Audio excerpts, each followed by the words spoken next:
Mayor Tito Brown says should the Realty building collapse, it poses a danger to buildings nearby. Link Up Bike Ministries fixes up old and donated bicycles and gives them away to people in need. There are dozens of people out here waving signs, protesting, some of them from East Palestine and the surrounding areas. Others have come as far away as Buffalo. You can see some of them behind me, many of them expressing that they are angry with the president. Police sharing the identity of the woman who was shot and killed. Her name was 37-year-old Victoria Carter. Norfolk Southern has granted the village nearly $4.3 million for a new state-of-the-art carbon water filtration drinking system. Right now, Sobe uses steam to heat parts of downtown, but in the future, they hope to use pieces of tire to turn into synthetic gas. Once it's online, this power plant will provide electricity for more than 800,000 homes. Bon Jovi walked the red carpet here at 3 o'clock.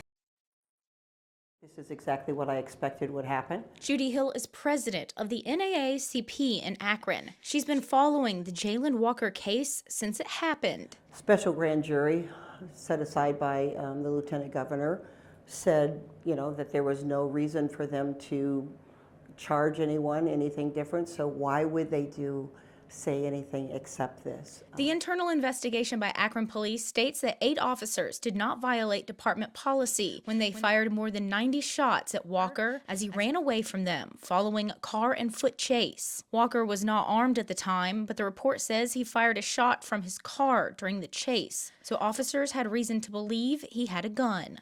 Walker's death led to Issue 10, which Akron voters approved last year. It created a Citizens Police Oversight Board. Hill, who supports Issue 10, hopes that change will continue to come to the Akron Police Department, a sentiment shared by Akron Mayor-elect Shamus Malik. He sent us a statement saying in part, quote, "As my administration takes office in January, we will review APD policies, procedures, and training, and take all appropriate steps to make deadly incidents less likely." Bobby DiCello, the Walker family attorney, says they plan to continue forward with litigation. He says, "Everyone should be encouraged to read what the chief of police wrote. He says Jayland's shooting was in compliance with the policies of the Akron Police Department. That says it all. While not unexpected, it is exactly this position that makes it critical for us to continue the lawsuit on behalf of Jayland Walker's family." With a new police chief, with more training, with a new mayor, I am hopeful that we can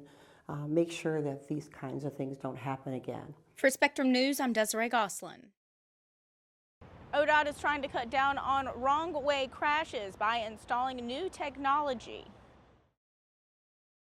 So wrong-way crashes make up 0.01% of all crashes on the roadway, but out of that 0.01, they are 40 times more likely to be deadly. Brent Kovacs is a public information officer for ODOT. He explains this is why they're installing special signs and cameras to help combat wrong-way crashes. We're going to be going in on I-71 and I-90 in Cuyahoga County between West 150th and East 140th.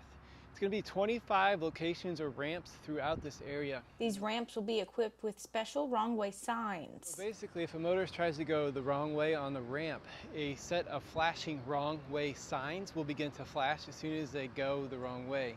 This system uses radar to detect a wrong-way vehicle, and at the same time these lights are flashing wrong way, a short video clip is taken and sent down to our traffic management center.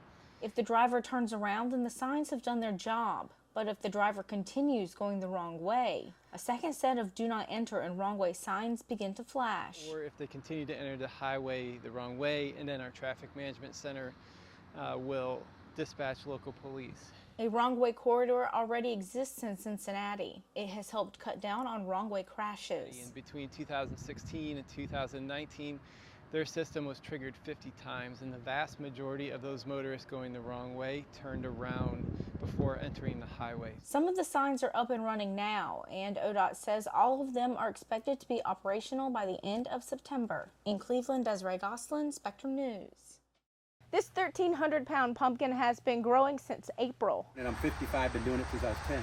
Jerry Rose is passionate about growing giant pumpkins. He's been growing them for the last 45 years. On average 6 a year, so you can figure that out. 300. The ones in his greenhouse are already over 1,000 pounds, and they continue to grow. Should be around 1,300 pounds, and it's growing around 35 pounds a day. Growing these giant gourds takes a lot of time, attention, and know-how. I've been working on this soil for over 20 years. Lots of compost, lots of water. Right now, in fact, I just finished watering before you got here. Each plant gets roughly about 100 to 120 gallons of water a day. So there's 6 of them in here. You can figure that out, 600-700 gallons a day. A little bit of fertilizers, not a lot. He has a special method. I'm one of the only people that are growing in a high tunnel greenhouse. This is my 3rd year of doing that.